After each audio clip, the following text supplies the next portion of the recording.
Philippines is the second largest producer and exporter of pineapples in the world.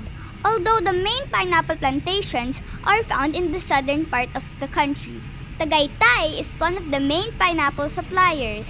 With the Mount Taal eruption dated January 12, 2020, herbs, coffee plants, crops, and especially pineapple farms were greatly affected. In light of this event, Urbanfarmerskitchen visits Toscana Farms. It is a hidden gem in Tagaytay, as it is one of the country's top hotels and restaurants, organic produce suppliers through hydrofarming. Nearby cities' farms are still recouping, but here in Tagaytay, Toscana Farms is recovering fast and now operational.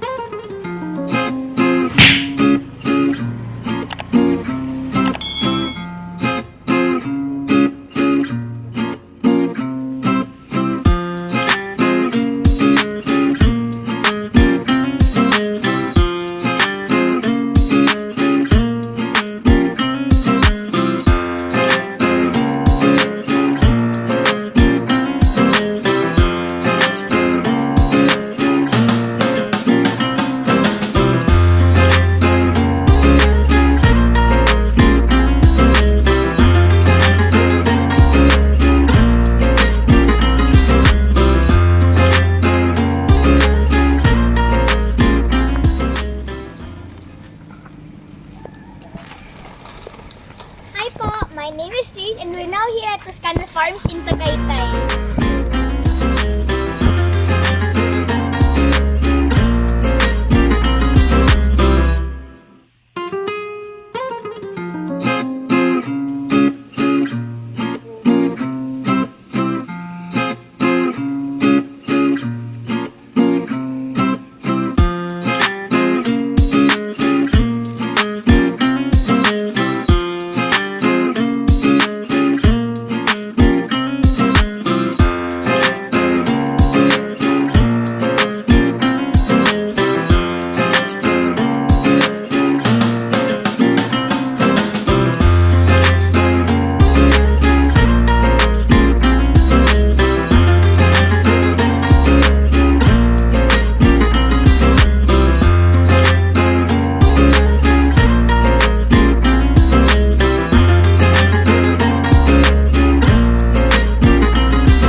This is what the hashtag Bangon Tagaytay is about.